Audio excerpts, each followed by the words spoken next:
Okay, so it works. It works a bit better. So keep the microphone close. Okay. Yeah, and that should work. And I raised the audio level, so I hope it works much better now. It is better, and I see your wired now. I see the cable. Thank you for all the help. I really appreciate it. Please. So we'll call you in due time. Thank you so much. I'll mute you now, and I'll shut your video as well if you don't want to stay live. Thank you.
Good morning. Good morning. Oops, sorry. I have an echo. Yeah. Let's start again. Good morning. Welcome to the press briefing of the United Nations here in Geneva. Today is Friday, 10th of October. We have quite a complex briefing, so I will start immediately with Ukraine. We have the privilege to have online Sabine Fraser, who is the UN Women representative in Ukraine. She's connecting from Kyiv, and then we will hear from Scott and Brigitte Bischoff-Epsen, who is the IFRC Regional Director for Europe, also on Ukraine, on this important World Mental Health Day. We will speak about it afterwards more extensively with the representative of WHO, who, by the way, will also be available to answer questions on Ukraine, as he has been there recently. So I start with Sabine. Welcome, and please proceed with your introductory remarks. Thank you. Thank you very much for having me here today. I'm here to share an update about the situation of women and girls in Ukraine, drawing on my recent mission to the east, to Dnipro and Zaporizhia, two regions that are deeply impacted by the war.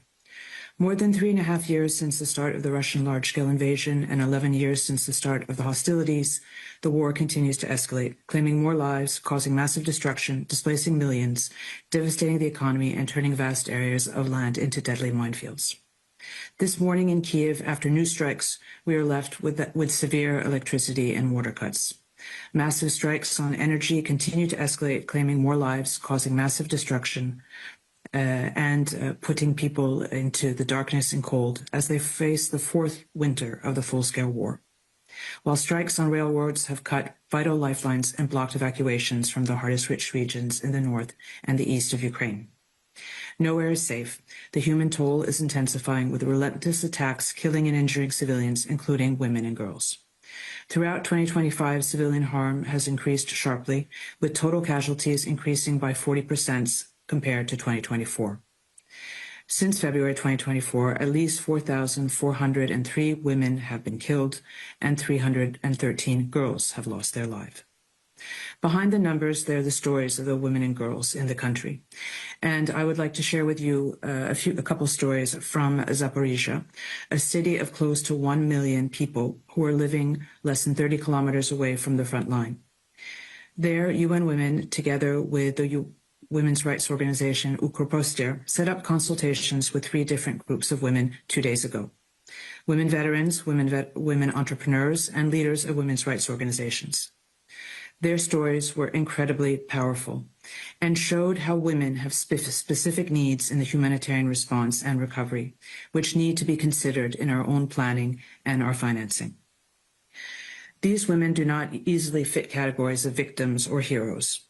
For example, Olha Bielus, a woman of about 60 years old, is a war veteran, a wife of a deceased soldier, and a mother of a current soldier.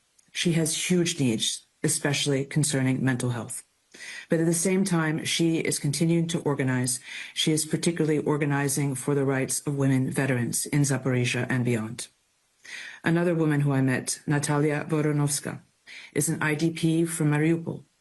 She used to have a business doing interior decoration, which has been destroyed. And as an IDP in Zaporizhia, she has now set up her own company to create aromatic candles. She is seeing candles as being a beautiful symbol of warmth, peace, and light amongst the attacks that are happening today in Zaporizhia. These 2 women and the women that are living in places like Zaporizhia are on one hand in desperate need of humanitarian assistance, but on the other hand, they are also starting to lead the recovery. Tomorrow, on October 11th, we will also be celebrating International Day of the Girl Child. Yet in Ukraine, an entire generation of children is being deprived of education. 4.6 million children continue to face serious barriers to learning. Ukraine is building underground schools, for example, in Zaporizhia, but this is not enough to meet the need.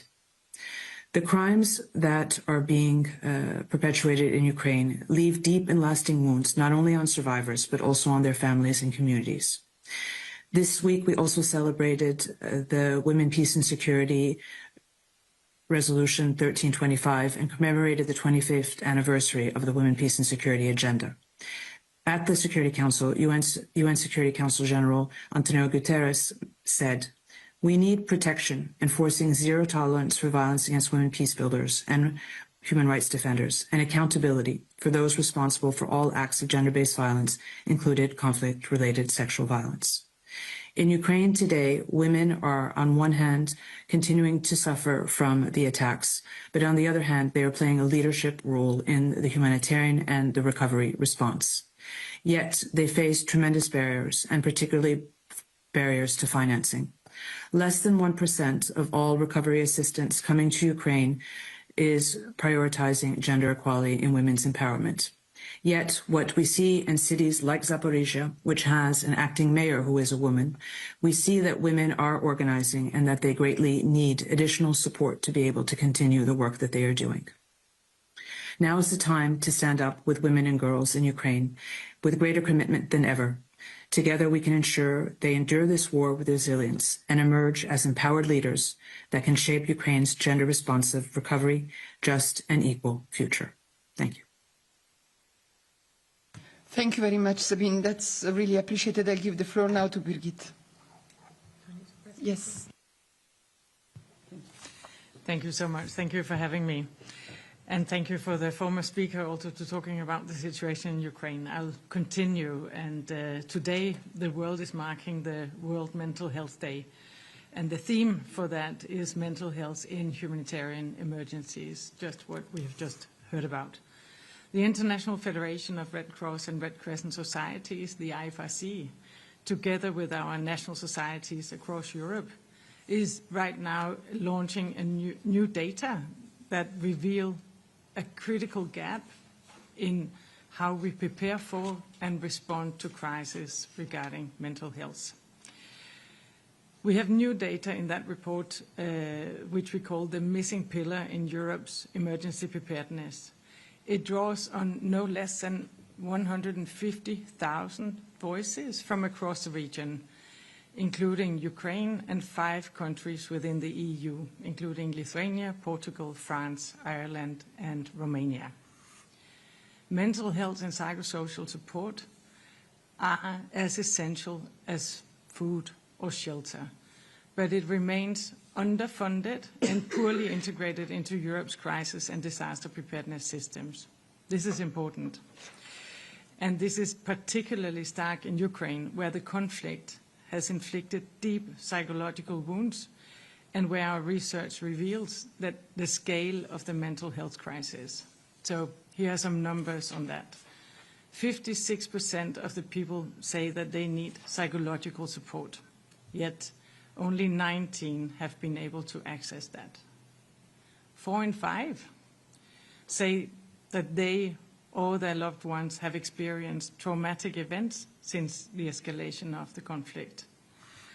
The pressure is especially heavy on more vulnerable groups. Displaced people, older adults, children, survivors of violence, and persons with disabilities that are all experiencing psychological strain. People told us that safe spaces and childcare were critical to recovery, lifelines that restore daily routine and can reduce stress. These are the daily realities, and if you think about this night's latest developments in Kiev and many other cities in Ukraine, they are the daily realities for families facing uncertainty, but also for volunteers that are offering help and for communities that are still stuck between responding to ongoing bombardments and trying to recover to some kind of normalcy. Across Europe, our findings also show that we are not mentally prepared for the next crisis. Only 1 in 7 people feel mentally ready to face a sudden crisis, such as conflict or disaster.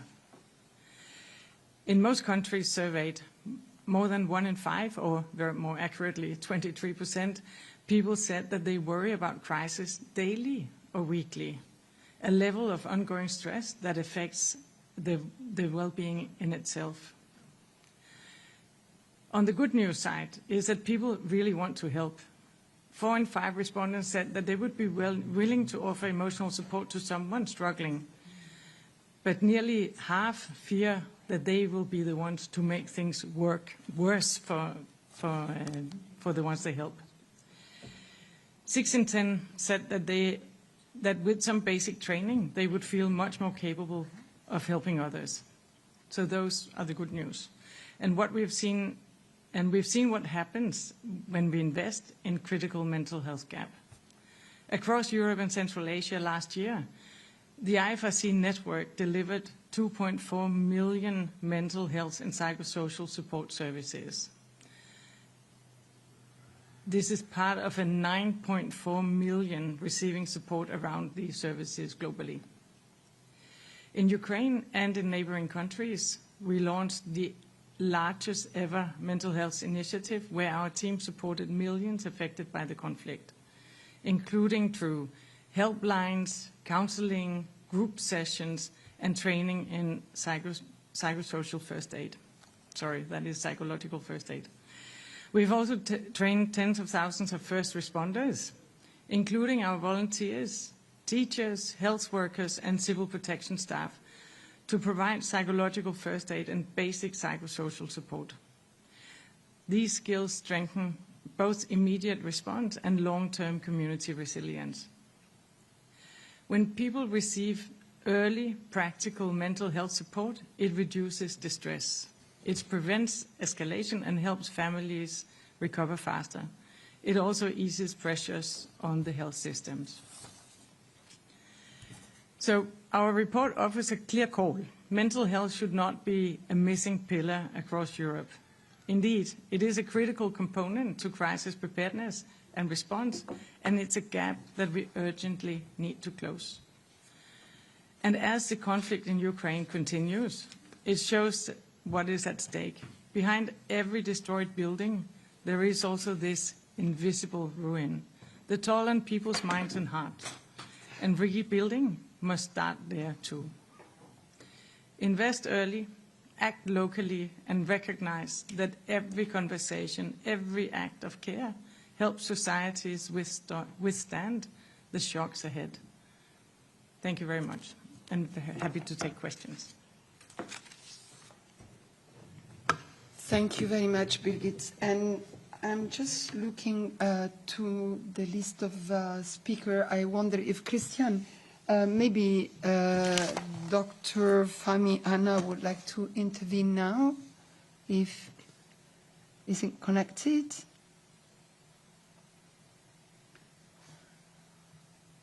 Yes, he's there.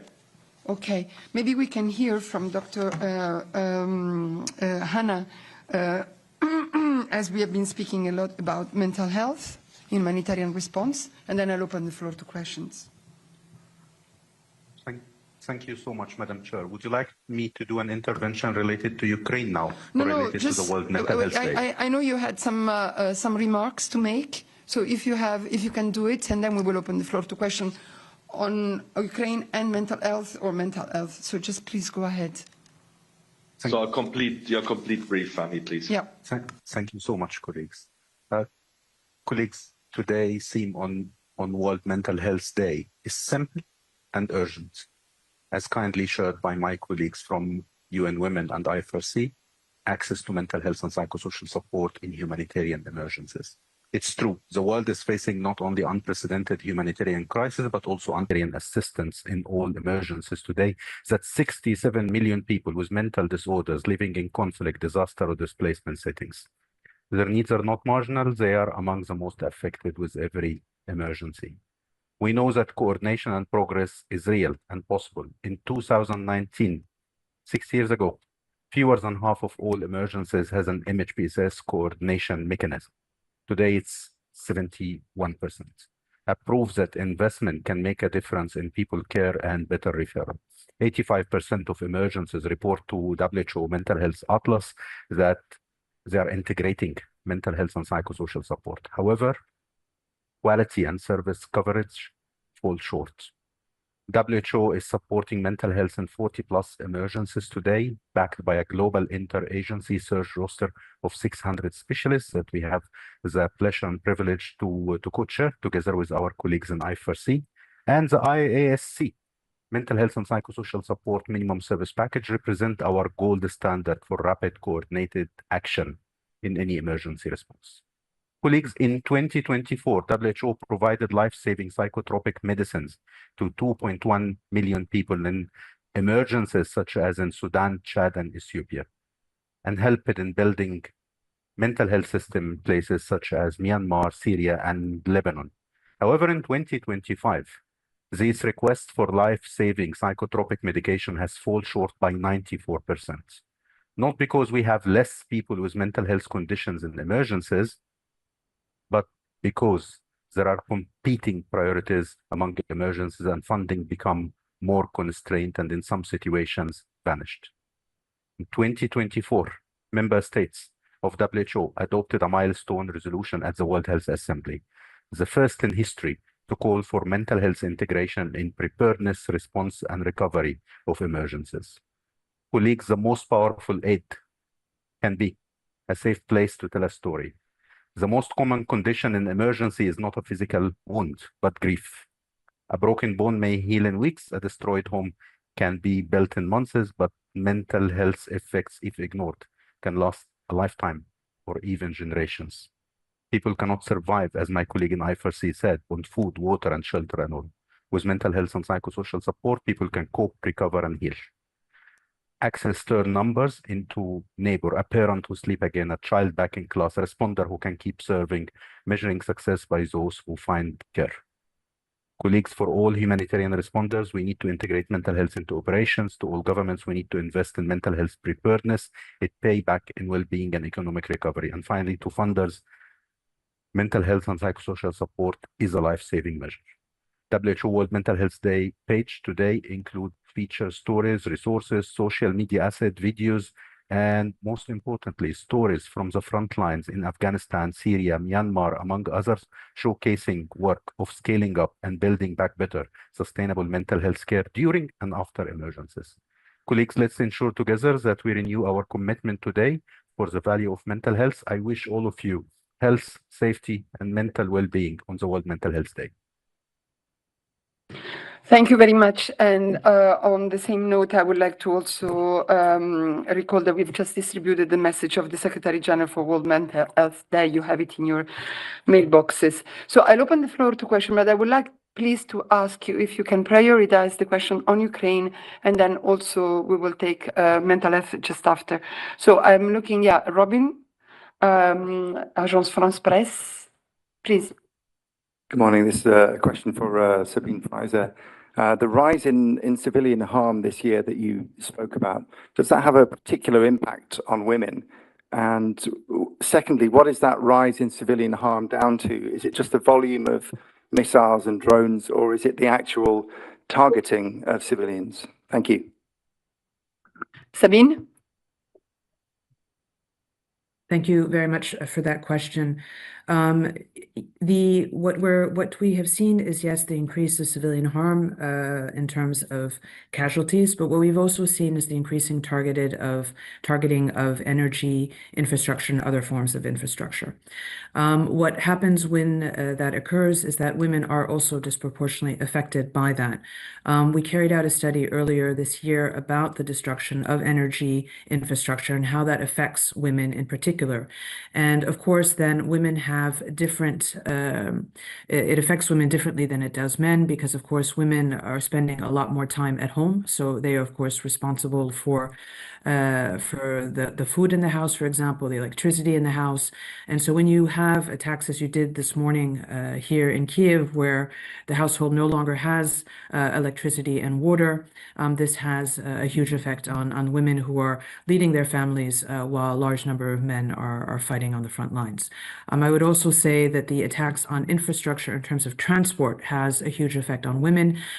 So also parts of the metro are not working today. Women tend to use public transport more than men. The effect on the trains, which we're also now seeing in the country. So yes, the attacks on the infrastructure are having a predominant effect on women in Ukraine. Thank you very much, Sabine. Other questions, particularly on Ukraine, from the room or on mental health? I don't see any. Let me go to the platform. I don't see any either. So if that's the case, thank you very much to all our speakers. And again, please have a look at this statement of the Secretary General. And I'd like now to ask UNHCR colleagues to come to the podium. Thank you very much, Birgit.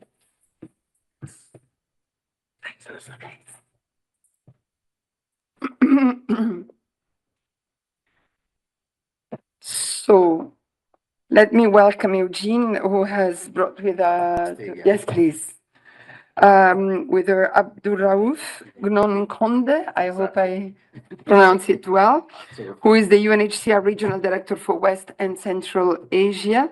Sorry, Africa, I'm sorry. UNHCR, so I'll start again. Eugene brought us Abdurraouf Gnonkonde, the UNHCR Regional Director for West and Central Africa. And you're here to tell us about the international support needed to advance protection and solution for the forcibly displaced in the Sahel. You have the floor, sir. Thank you. Yes, please. Now, good morning, and thanks for having me this morning. About 4 million people are now displaced across Burkina Faso, Mali, Niger, and neighboring countries, around 2/3 more than 5 years ago, reflecting insecurity, limited access to services, a livelihood, and the effect of climate change. While most displaced people in the region remain within the countries, cross-border movements are becoming more frequent, pressuring host communities and national systems. These onward movements highlight the urgent need to expand assistance and enable people to remain closer to home and avoid dangerous journeys. The insecurity across the region is exposing people to violence, forced recruitment, movement restriction, and arbitrary detention. Women and children represent 80% of the forcibly displaced population in the region, and gender-based violence remains a critical and pervasive concern. According to the West and Central Africa Interagency Protection Monitoring System, the number of people impacted by related incidents has significantly increased this year. Over 14,000 agents, and gender-based violence remains a critical and pervasive concern. According to the West and Central Africa Interagency Protection Monitoring System, the number of people impacted by related incidents has significantly increased this year. Over 14,800 schools had closed in the region by mid-2025, leaving 3 million children without access to learning or safe space. Forcibly displaced youth face increased protection and livelihood challenges, including forced recruitment, trafficking, and limited access to job opportunities, increasing the risk of taking dangerous journeys beyond the region. Across the region, over 900 health facilities have been also forced to close, leaving millions without critical care. Food insecurity has become a growing driver of displacement.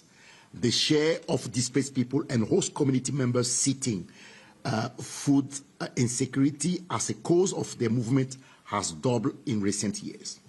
Climate-related shocks further amplify risk, intensifying competition over scarce natural resources such as land and water, creating additional barriers to peaceful coexistence and social cohesion with host communities. UNHCR's priority is to strengthen protection, inclusion, resilience, and solutions, supporting states, but also communities to manage displacement while fostering stability and self-reliance. However, humanitarian access and funding are both strained. In the Sahel, humanitarian needs have risen sharply while resources have declined significantly since 2022. In 2025, UNHCR requires $409.7 million to cover humanitarian need in the Sahel countries. But so far, as of today, only 32% have been raised. Critical activities, including registration, documentation, education, health, and shelter, have been drastically impacted. Over 212,000 refugees and asylum seekers in Burkina Faso, Mali, Niger are not yet registered, limiting their access to essential services and heightening their risk of arbitrary detention and harassment. Despite these challenges, communities across the Sahel demonstrate resilience and solidarity. UNHCR data shows that in Mali, 90% of the displaced people feel a strong sense of integration, with local communities generously sharing land and resources. In Burkina Faso, local conflict resolution mechanisms support coexistence between displaced and host population. All Sahel countries are parties to 1951 Refugee Convention and its 1967 protocol and have adopted national asylum laws that provide a framework, a legal framework for refugee status determination and inclusion, including the right to work and freedom of movement. All have also ratified the Kampala Convention on Internal Displacement. UNHCR is calling for a renewed and strengthened international commitment to address the crisis in the Central Sahel. Countries in the region cannot face these challenges alone. protecting millions of displaced families and securing a safer future demands more than words.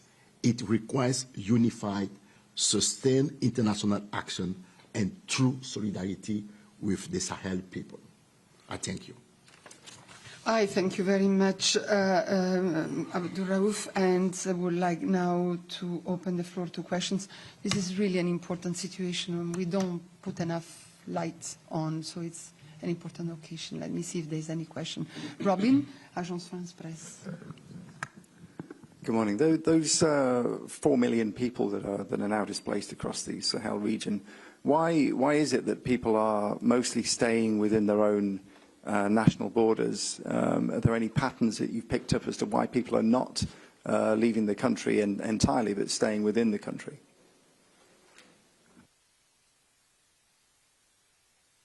Okay. No, you're absolutely right, because, I mean, if you take the 4 million individuals, it is true that 75% represent those who are internally displaced, and we only have, refugees. And people don't want to leave because there is a lot of strength in terms of freedom of movement. That's one point. Getting access to borders within that region is becoming so complex, which is a new trend because we haven't seen this in the past, 5 or 10 years. So countries are also, the states in the countries, the neighboring states are also afraid because of, the terrorism activities. So they are afraid. How do you respond to the need of, those who are willing or trying to leave their countries of origin because of the violence, the level of violence, terrorism activities? But how do you deal with it at the same time protecting yourself and making sure that your country is also safe? So it's not easy. But those are the kind of activities that UNHCR is working with the neighboring countries. And there is one process which is called Lomé Dialogue, where with the Togo government, we have been able to bring countries like Côte d'Ivoire, Togo, Benin, Ghana together, including Burkina Faso, to discuss precisely those kind of issues. How do you link and connect security, but at the same time, opening your borders to welcome, receive, and then address the needs of those civilian populations who are fleeing the Sahel countries? Thank you very much. Other questions to UNHCR? Let me see on the platform. I don't see other hands up.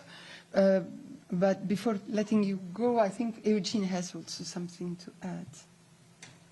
Yes, as you all know that we're closing our executive committee of this year today, and then High Commissioners will give closing remarks, and then as you all know that this is the last year of Filippo Grandi's ExCom, and then the closing remarks will be webcasted, as well as you're welcome to the General Assembly Hall. We'll be there to assist you. Thank you. Any questions to the UNHCR colleagues? No? Okay, so thank you very much.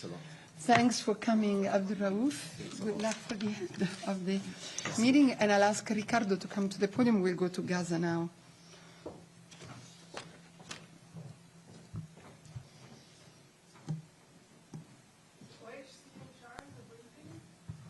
Sorry? OHCHR is connected, so if you have a question, Tamim is connected, yeah, absolutely. And so is Christian, and then we will also, in fact, we also have, as we have put you in the agenda, Juliette Touma, who is connected. She's there to answer questions, if any. So I'll start with Ricardo. Welcome, Ricardo. Just go ahead. Thanks, Alessandra. Good morning. Let me begin by sharing the reaction to yesterday's news of this agreement to secure a ceasefire and the end of war in the Gaza Strip from 2 children who UNICEF spoke to in Deir el-Balah, southern Gaza. Their words are far more powerful than anything I can say today. My Sarah is 13 years old. He said, "I felt happy the moment I heard the news about the ceasefire. Finally, I will return to my city in the north because, like all children, we are tired of war. We want to live our childhood again. What makes me even happier is that I will no longer suffer from hunger. I will hug the soil in my city because I missed it too much. Returning to my city means going back to school and to our normal life. Rasha is also 13, she said. I miss my cousins, and we want to go visit them in the cemetery in East Bureji camp. And we want to see our families in Gaza. Since the ceasefire was announced, we have all been happy. These are just two of the more than 1 million children who have been waiting for this day for more than 2 years. 2 years of unimaginable suffering. The news of an imminent ceasefire brings a much-needed, long-overdue glimmer of hope for them and their families. This hope must be met with immediate, urgent action. It is critical that all parties to the conflict do absolutely everything they can to ensure the deal is implemented, sustained, and leads to lasting peace. In the hours until the ceasefire is officially announced and takes hold, children must be protected. The ceasefire will bring hope that the killing and maiming of children might finally stop. Over 64,000 children have either died or been injured due to attacks by Israel's military. Around 25% of them have potentially life-changing injuries. UNICEF is ready. The aid must flow. Israel must open as many entry points as possible. The situation is critical. We risk seeing a massive spike in child deaths, not only neonatal, but also infants, given their immune systems are more compromised than ever before, nor have they had access to proper food for what is now years. To add to this, cold winter without adequate shelter and clothing will be lethal. We saw neonates die last year from hypothermia. But UNICEF knew this situation was coming. It takes months to get these supplies from around the world and into Gaza. We factored this and started ordering tarpaulins and winter clothes in July. So we aim to give 2 winter clothing kits to every baby under 12 months and bring in 1 million blankets for every single child in Gaza. The list goes on. We have assisted devices for the many thousands of wounded children in the pipeline, since we have been blocked for so long in getting children's items like wheelchairs and crutches into Gaza. We're ready to support the restoration of water supply systems along with the drainage and sanitation systems, including solid waste management to serve all children and families in the Gaza Strip. And of course, nutrition. As an ultimate priority, the deal should be used to avert malnutrition and the extension of famine across the Gaza Strip. UNICEF has the capacity to swiftly improve the nutrition status of 50,000 children below the age of 5, who are at high risk, and 60,000 pregnant and breastfeeding mothers. We have been doing it in the past months, but we need to be able to flood Gaza with nutrition supplies and treatment. A genuine ceasefire must be more than words. It must be sustained and respected, placing children's rights at the very center. This means opening all crossings for humanitarian aid and ensuring that every child, from north to south, is reached with the essentials for survival. Humanitarian relief is only the beginning. Children in Gaza also need schools reopened, play spaces restored, and time to heal from unimaginable trauma. This ceasefire must create conditions for both emergency and long-term aid. Recovery, so children like Maisara can reclaim their childhoods. It will be a long road. Thank you. Thank you very much, Ricardo. And I'd like to also call your attention on the media stakeout that the Secretary General gave yesterday after the announcement of the agreement, as well as the press conference by Tom Fletcher yesterday, sorry, to your colleagues in New York, who has been very going into very many details on what the UN needs and what the UN can do. So please have a look at those documents too. And as I said, Juliette and Tamin are also on the line to answer your questions. So I'll open the floor to questions to the room now first. Olivia, Reuters. Thank you very much, Ricardo and Juliet. A fair few questions, if I may. Ricardo, could I just get some clarity? You're saying risk of seeing young children dying as we go into the ceasefire, which is soon to be finalised. Can you just maybe give some more detail on why that would be? And perhaps you could also just explain some of the logistical challenges you face now getting the aid into Gaza in terms of, unexploded ordnance, things like that, on the ground. And also just a question in terms of roles. This is both for you and Juliet. You were mentioning the need for all crossings to be open for full aid to flow through, but do either of you have any clarity on whether every UN agency will be involved in that effort? And specifically, question for Juliet, what is UNRWA's role? Can you please spell that out clearly to us under this ceasefire agreement? And also just an additional question, if I may.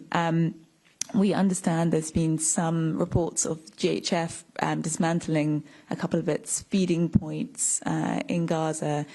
Just wondering if you had any further detail on that from what you've heard. I'll start with those, but thank you. Thank you, Olivia. I'll start with Ricardo, then go to Juliet. Excuse me. Let me start with the last questions. I don't have any information about the GHF. I think we'll see a lot of change across the Gaza Strip with this new ceasefire plan and how the UN's role will hopefully increase and go back to what it always was with the efficiency and sustainability that we've always kept across the Strip for many decades. In terms of the logistics, it's still early days. We don't have enough details yet as to how UNICEF will be part of this new response on the ground with the ceasefire, but we've seen earlier this year when we had a ceasefire what we can do just in a couple of months of peace and when the guns go silent. All the numbers that we're concerned about now in terms of child malnutrition, children with preventable diseases going to the hospitals with very low immunity, the issues of protection, all these issues improve very quickly. And the Palestinians have a very quick way to pick up and use that resilience to start rebuilding their lives. So we will see changes coming very quickly, but I'm afraid I don't have a lot of details in terms of the logistics, but with the corridors open, as many as we can, even the ones that have been closed for way too long, that is an essential step, and that is what we will continue to call for those crossings to be open as soon as possible so we can flood Gaza with aid that has been way below the needed scale for too many months. And finally, on the children at risk, as I said, their immunity systems are so low now because they haven't been eating properly and recently at all for way too long. We're talking about many, many months, if not nearly 2 years of not enough nutrition supplies getting through, commercial goods not being consistently allowed through the Kerem Shalom crossing or other crossings. So children are not getting enough nutrients because it's not only about calories with children. They need to have the right vitamins and the nutrients to develop and be able to cope with temperature changes or just virus outbreaks, preventable diseases, etc. And in Gaza, they've been very vulnerable for over 2 years now. So specifically on malnutrition, the 50,000 children at risk have acute malnutrition, so they need to be treated immediately. So with the ceasefire, we hope we can get the therapeutic treatment that they so desperately need as soon as possible. Just yesterday, as an example, UNICEF had a successful mission to the north, to Gaza City, to rescue 2 babies who were in incubators and fighting for their lives. But luckily, with the hard work of colleagues and health workers on the ground, they survived and they got reunited with their families today after 15 hours yesterday trying to get the mission through because, you know, the situation on the ground was still very, very unstable, and kinetic activity was taking place, a lot of violence. So I hope this is just an example of what will come after the ceasefire is fully implemented. More children being treated, more children protected, less death, less horror for them, and that's what we're hoping. Thank you. Thank you very much. And I really would like to welcome Juliette Touma for UNRWA. Juliette, you have the floor if you would like to answer Reuters. Absolutely. Thanks. Hi, Alessandra. Hi, everyone. Olivia, thank you for the questions. From our side, there is little information available on the details or how the agreement will be implemented. However, we call for all crossings into Gaza to be open immediately so that humanitarian supplies can flow into the war-torn enclave. At UNICEF, at UNRWA, we have supplies that can fill 6,000 trucks of aid. They are in Jordan and they are in Egypt. Since the last time I spoke to you, we've not had any progress to move those supplies into Gaza.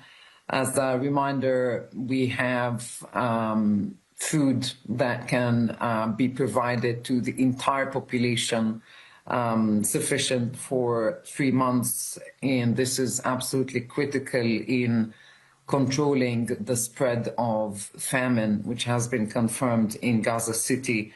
So this food from UNRWA is critical for averting and controlling famine. On the role of UNRWA, we do not have any details.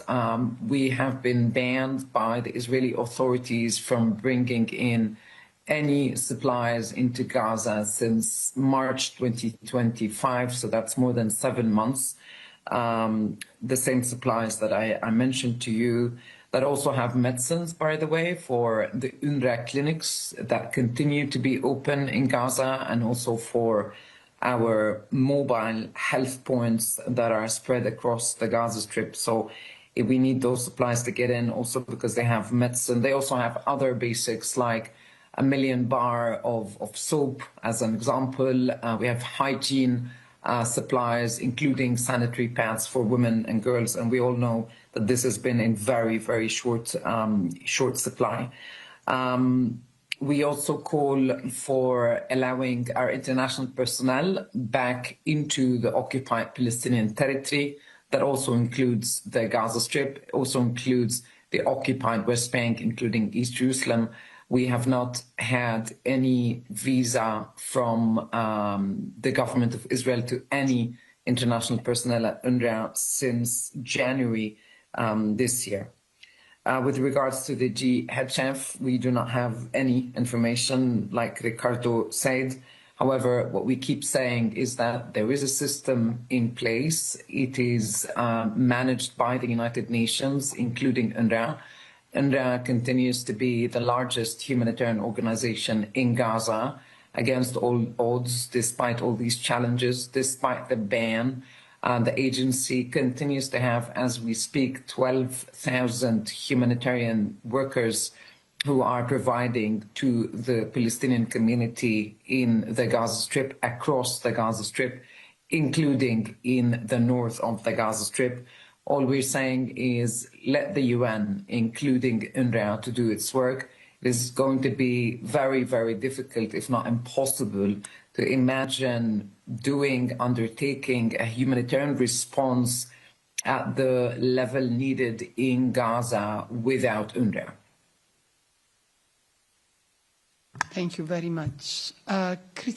Sorry, Mohammed. Christian Ulrich, DPA. No, I don't.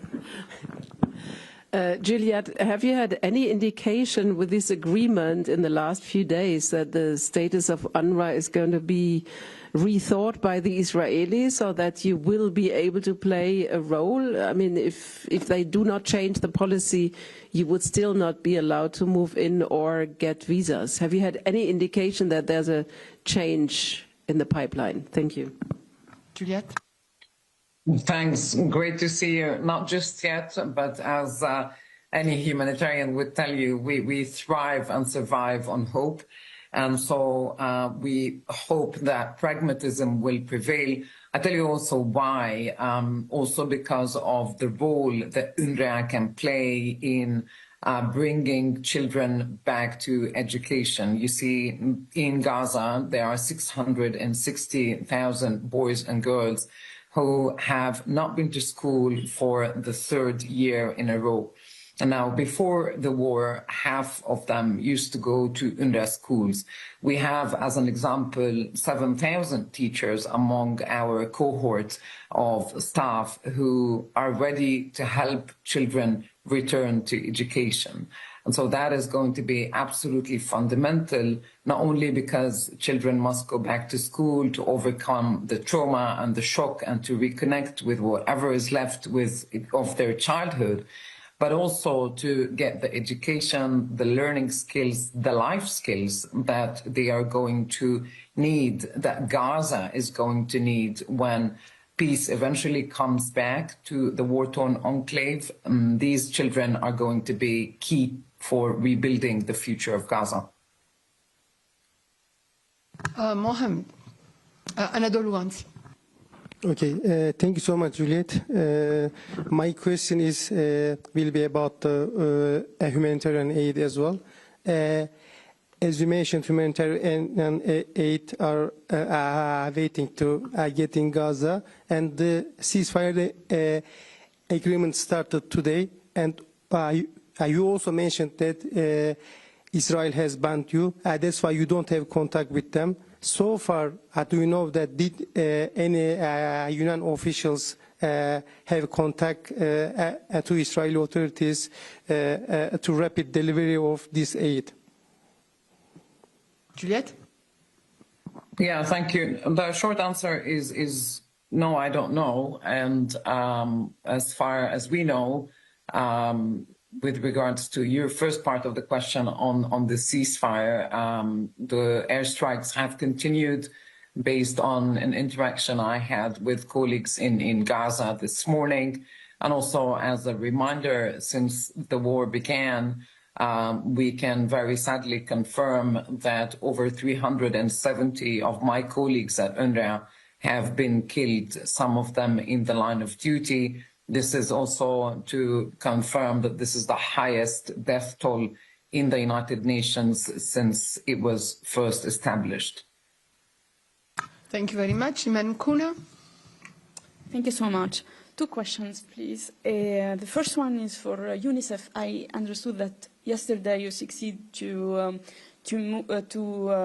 bring two child from the north of Gaza. Do you have any information if there is still infant in the incubator in the north and in Gaza City? This is the first question, and I have another one for UNRWA. Okay, and so UNRWA is not part of this aid plan yet, but is UNRWA doing something to the negotiation with the Israeli part or the Americans or other country to be part in this plan? Thank you so much. Ricardo? Yes, thank you. Yes, we do have babies still in Gaza City in incubators waiting to be evacuated and moved back to the south. We had 18 babies at the beginning of the week, with the 2 that got moved yesterday, thankfully. We now have an estimated 16 babies still in incubators waiting to be moved. These 2 babies that we managed to move yesterday, they were discharged, so they didn't need any more medical care. They could go back to their parents, and they got separated in mid-September. So this is a very happy story because all the parents are alive as well. But the other 16 are still either under treatment, or we don't have the green light or the security clearance in place to move them. And we hope we will do very soon. Juliette. Yeah, thank you for the question. Just to clarify, I have not said that UNRWA is not part of the plan. That's not what I said. We are a part of the United Nations. UNRWA is the largest humanitarian agency. Like other UN agencies, we do not have yet the details, but what I said is that we hope that our trucks of supplies are allowed to enter Gaza together with the rest of the United Nations family, and that our international personnel are finally allowed back into the occupied Palestinian territory, including the Gaza Strip. Are there questions in the room? I don't see, so let me go to the platform. Imogen, BBC. Yeah, hi. Thanks for taking my question. I'm still a bit unclear. I read Tom Fletcher's statement. I guess this is for all of the UN agencies present, and unfortunately OCHA doesn't seem to me, but is what you're saying just wishful thinking, or are there genuine discussions going on with the people who are hammering out this peace deal, ceasefire, about humanitarian aid? Or are you just saying, hello, we're here, we can do it? Alessandra, I can take this if you like. Please. Yeah, Imogen, thanks. Great to hear you as always. Look, I don't really from UNRWA. Let's say we have not been contacted. That is the fact, and we know that. Now, again, it's going to be very, very difficult, if not impossible, to implement a humanitarian operation, a humanitarian response at the scale needed in the Gaza Strip without UNRWA. Why? Because we are the largest humanitarian organization, because we have 12,000 people who are currently inside the Gaza Strip. No other UN agency has this number of staff on the ground, because we have the infrastructure across the Gaza Strip to implement such an operation, because we have the trust of the community, which is something that is often underreported, but UNRWA and our staff, we have that in the Gaza Strip. So we call for pragmatism to prevail, and for UNRWA to be allowed to bring those supplies in, which we can, by the way, directly give to people in need. We have no middleman, we have no organization between the agency and the communities that we serve. Thank you very much. Imogen, you have a follow-up? Yeah, I do. UNICEF, also you, Alessandra, I mean, can you give us any information? Have there been any genuine discussions about the role of the UN again, or is it just we are here and we can do it, but you haven't it hasn't been discussed?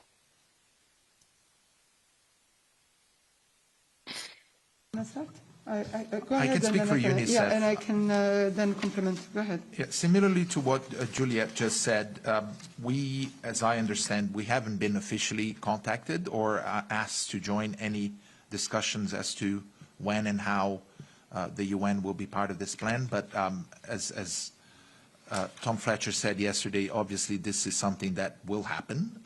It probably has already started, but I don't have any details as to how UNICEF is participating in those discussions. Imogen, oh yeah, Juliette, sorry, you've raised your hand. Go ahead. Yeah, I mean, there's a couple of things that might help with this very critical question, Imogen.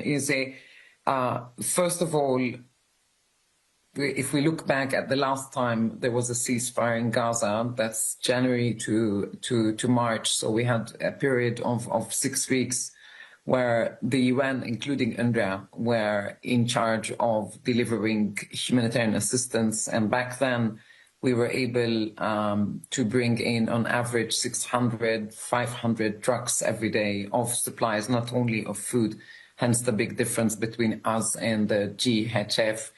And then on some days, we were able to bring in 800 trucks. So all we're saying is not just we're here, we have done it in the past on many, many occasions and on several days. In fact, this is the reason why famine was delayed, because thanks to the assistance coming from the UN and the rest of the humanitarian family, including from UNRWA, we were able to avert famine from happening back then. So that's one thing. And the second thing, it would be very good for us to know what the sides who are working on this agreement, on the deal, have in the pipeline. So I don't know if you had the chance to ask those sides who are working on the agreement to clarify the role of the United Nations, including UNRWA, in such a deal.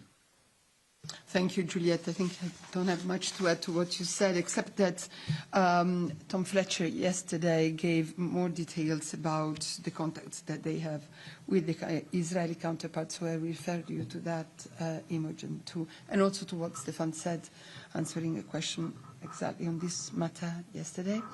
I see many more questions. John Zarokostas. Just 1 second, sorry. Let me go to John. He's been waiting. Sorry. Can you hear me there? Yeah, can you hear me there, Alessandra? Yeah, we can. Sorry, John, can I ask for your patience, just because Christian wanted to add something about the ceasefire from WHO. If you don't mind, I'll let him talk. Maybe your question will also concern him. Sorry. Christian, just go ahead. You just wanted to add something on WHO side. Yeah, thank you very much, Alexandra, and thanks everyone and to the colleagues already spoke. WHO welcomes the announcement to secure a long-awaited ceasefire in Gaza and the release of the hostages. After 2 years of relentless conflict, Gaza's health system, shattered yet standing, continues to serve its people with extraordinary resilience, thanks to the courage of health care workers and the unwavering support of WHO and all the partners. Only 13 of the 36 hospitals and 62 of 179 primary care centers remain partially functioning. The task ahead is immense, but WHO is committed to helping rebuild Gaza's health system. We are scaling up the delivery of medical supplies to address urgent needs, as the burden on hospitals will not ease overnight. We are also expanding medical evacuations from Gaza. At the same time, we are supporting the rehabilitation of hospitals and increasing the deployment of emergency medical teams to expand healthcare capacity, restore specialist services, and make health facilities fully functional again. As we expand our response, we call for unimpeded access across Gaza and unhindered entry of medical supplies through all possible routes. Resumption of medical evacuation from Gaza to the West Bank, including East Jerusalem. Flexible funding to sustain emergency response and drive the recovery.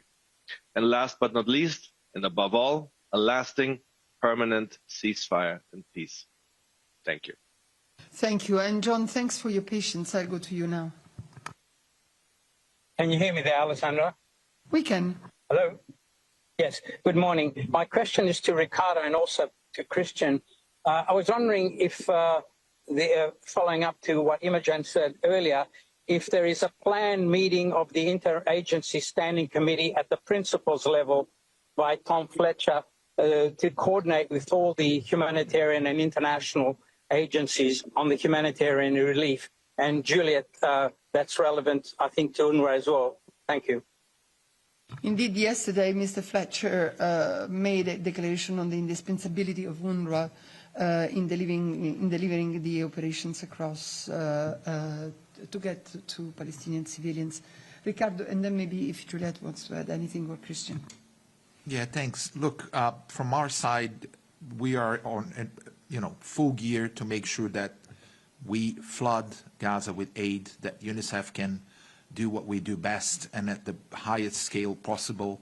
And surely these discussions are happening at the highest level as well with other UN agencies. I just don't have any granular information of when or where these discussions are happening because this is all very relatively recent. But indeed, they're happening, and we hope that solutions and actions will start rolling out very soon. Juliette or Christian, if you want to add anything. No, I don't see your hands up. So let me go to Jamie. Oh, sorry, Juliette, go ahead. Yeah, no, just thanks for the question. Just perhaps to repeat the call from our Commissioner General Alessandra, I don't know if the statement that we issued yesterday was read or shared with our friends in Geneva. If not, I can put it in the chat box. We issue it on the UN Geneva account. But please go ahead. Maybe you can Brilliant. repeat it. No, just to answer the question, it's also a call from UNRWA through the Commissioner General on all member states to support the agency to do its work and to allow us to do our work, including in Gaza. So it's a call on all member states to support UNRWA to do its work in Gaza. Because like I said, UNRWA is fundamental in the implementation of any agreement to be able to respond to the huge humanitarian needs in Gaza.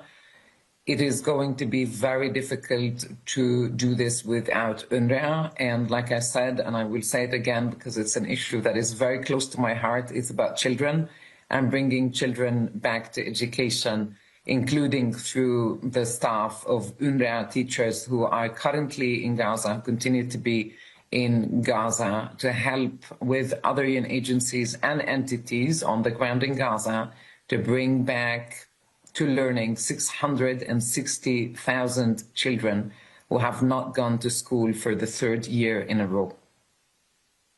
Thank you very much. Jamie Keaton, AP.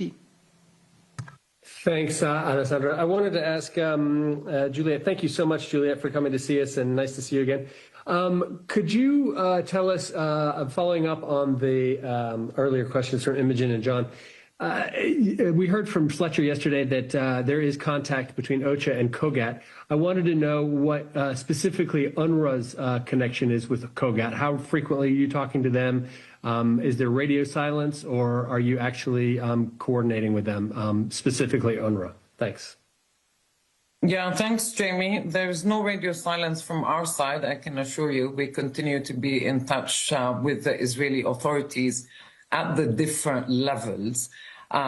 We, however, do not get a response back. This has been the case since the Israeli parliament bill came into effect. That was at the end of January this year, where, according to the bill, there's a no contact policy between the Israeli authorities and UNRWA. However, we continued to write and correspond at different levels of the agency with different parts of the government of Israel. Thank you very much, Juliet. Sorry, Olivia, Reuters. Thank you again. I just would seek your comment, please, both of you, Ricardo and Juliet, about, I mean, we've heard from one Israeli security source suggesting that around 600 trucks a day could be getting into Gaza. Previously, Juliet, you were mentioning 800 trucks getting in under UNRWA's leadership. So I'm just curious to know what you both make of that figure, and roughly how much would you be expecting and needing to get in? If you could give us a sense of scale of the need, that would be great. Thank you. Yeah, let me have a stab on this. So basically, what we've been saying across the UN, not just at UNRWA, is that Gaza needs 500 trucks every day. That's been our assessment since the beginning of the war, and that's based on the trucks that used to come into Gaza before the war began. Gaza was under a blockade, as you know, Olivia, for about 17 years and depended very heavily on imports coming from outside. So the average, at the minimum, is 500 trucks. Now, going back to the ceasefire, UNRWA was doing this not alone, the 600, 700 trucks, 800, and I'll explain in a minute. We did it together with the rest of the United Nations family, of course, with WHO, with UNICEF, with WFP, and with other humanitarian agencies. UNRWA played a very big part in that, that's right, but we didn't do it alone. And so on average, what was coming in during the ceasefire was from 400 to 800, and then I ask that we don't fall in the trap of counting trucks and how many trucks, because we've all become sort of truck experts over the past 2 years, and that's not the story. The story is that there's loads of humanitarian needs in the Gaza Strip. to respond to those humanitarian needs. You're going to need the United Nations, including UNRWA. People in Gaza, they've lost everything, they need everything. People have been displaced on average 9 to 10 times a day, including, by the way, our own staff. So there is no question that Gaza needs to be flooded with humanitarian assistance, and that must be done through the United Nations, including UNRWA.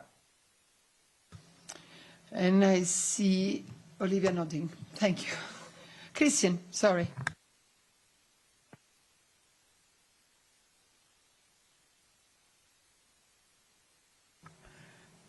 You're on. Here we go. Yeah, just to do a verbal nodding as well. Let's not forget while we don't want to count the trucks, I fully agree here. The 600 trucks mentioned before many times, they came in peacetime to Gaza. They came into a practically perfectly functioning society apart from the supplies that were needed on a daily basis. Now we have a shattered Gaza, shattered lives, shattered buildings, shattered healthcare. That's why we need to flood the place, as we have all been saying multiple times, with supplies, medical, food, life-saving, fuel, and so on and so forth. So yeah, let's not count the individual trucks. Let's just flood the place. Absolutely. Thank you very much. I think this was the last question. I don't see other hands up. So I'd like to thank you all very much. Thanks, Ricardo, Christian, and above all, Juliette, for connecting from Amman to answer the questions of our journalists. Thank you so very much. That brings us to the end of our, yeah? For whom? After Gaza, okay. Okay. So thank you very much. Since this was our last subject, I give you the floor, Christiane. Thank you very much. I was hoping that the High Commissioner of Human Rights has a comment on the Nobel Peace Prize going to the Venezuelan lady. Thank you. I wonder what, Tamin is connected. Yeah, Tamin, please. Of course, we have, as I'm sure you've seen, the Nobel Peace Prize has been awarded to Maria Corina Machado for her tireless work promoting democratic rights for the people of Venezuela and for her struggle to achieve a just and peaceful transition from dictatorship to democracy. And of course, we congratulate the winner of this year's Nobel Prize. I know we will have a full reaction a bit later, but Tamin, maybe you want to already say something on it. Please. Thank you, Alessandra, and thank you, Christiane, for the question. We congratulate Maria consistently spoken out in support of these values. Thank you. Thank you very much. Yeah. So, are there any other questions for Tamin? Yes, Robin. Hi, Tamin. Would you be able to give us a broader overview of the rights situation in Venezuela as it stands, to explain a bit more the context in which this award comes? Thank you. Yes. Can you hear me? We can, Tamin. Go ahead. Great. Thank you. Well, I think you have been following up on the work that our office has done on Venezuela. We have been reporting on the situation of human rights in Venezuela. We have been seeking to engage with all stakeholders, including, of course, the authorities on different kinds of situations. The Human Rights Council has requested our office to provide regular updates, and our recent report is based on careful documentation following the established methodology, of course. So we reiterate this willingness of our office to engage in good faith with the government of Venezuela and all the stakeholders based on mutual respect. And we remain firmly committed to continue working to defend and protect the human rights of all Venezuelans. whether they are in Venezuela or abroad, and based, of course, on information and with the victims in the center of our work. Thank you. Thank you very much, Christian. Yeah, I wonder whether the question is about more about what is the situation in Venezuela? What is the problem with human rights in Venezuela? Thank you. Yes, thank you. Of course, it would not be very easy to resume the whole situation today in a few lines or in a short answer, but the bottom line here is that we need more engagement with the authorities. As you know, that the National Assembly of Venezuela voted in favor of declaring the High Commissioner persona non grata, and this is something that we have regretted. There are many human rights issues that need to be addressed in Venezuela. We can provide more details if you have any precise questions in this regard, but the bottom line is that our office needs to work and to engage with the authorities. Thank you. Thank you very much. Let me see if there's any question for you on the line. Yes, Jamie. Hi, Tamim. Thank you so much for coming. Just wanted to find out if your office has been in contact with Ms. Machado recently. Have you had any, connection with her out of human rights concerns? And if so, when was that and where? Thanks. Yes, thank you. I will need to get back to you on that specific point. Of course, our office is in contact with many stakeholders in Venezuela, many Venezuelan stakeholders in the country and abroad. But I will need to get back to you on this specific question about contact with Ms. Machado.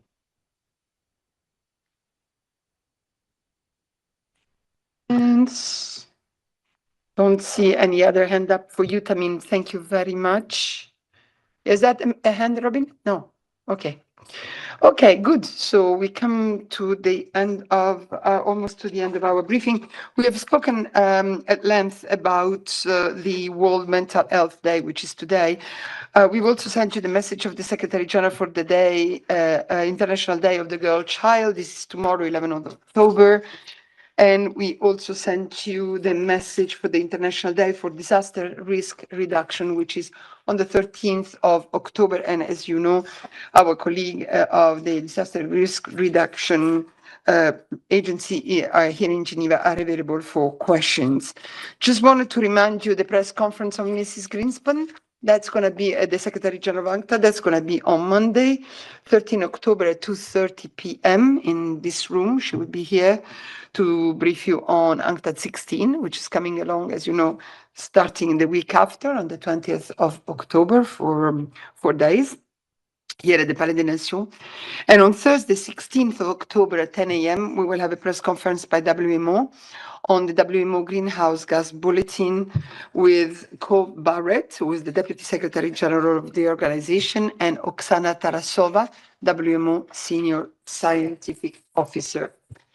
Speaking about the World Mental Health Day, I just wanted to invite you to a film screening and a panel discussion, which is going to happen this afternoon at 4:30 in room 8 of the Palais des Nations. It's organized by the UNOG Working Group Against Racism, and we will be screening the award-winning documentary Color, directed by Dr. Hannah Strohmeyer. To uncover how colonial legacies and institutional racism impact mental health in humanitarian workplaces.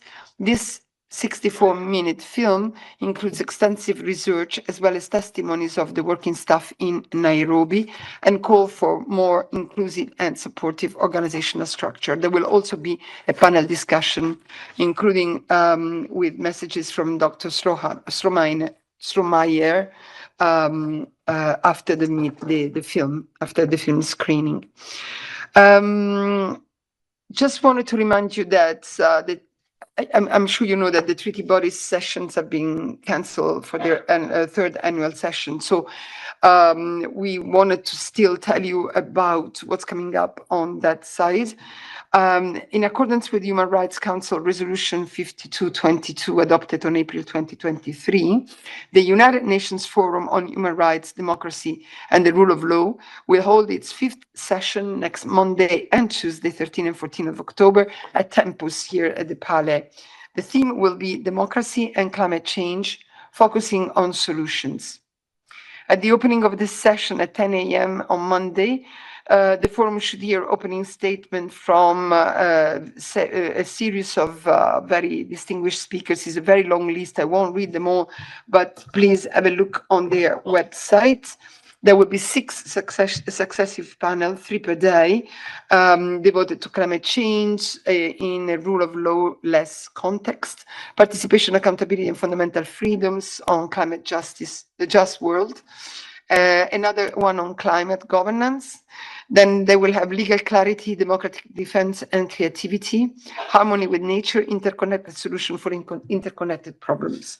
So we have, we are going to ask you to have a look at their website for more details on the panels and on the speakers. And I think I've told you everything I had on my list. So if there are no other question, I thank you all very much and wish you a very, very good weekend. And I'll see you on Tuesday. Thank you.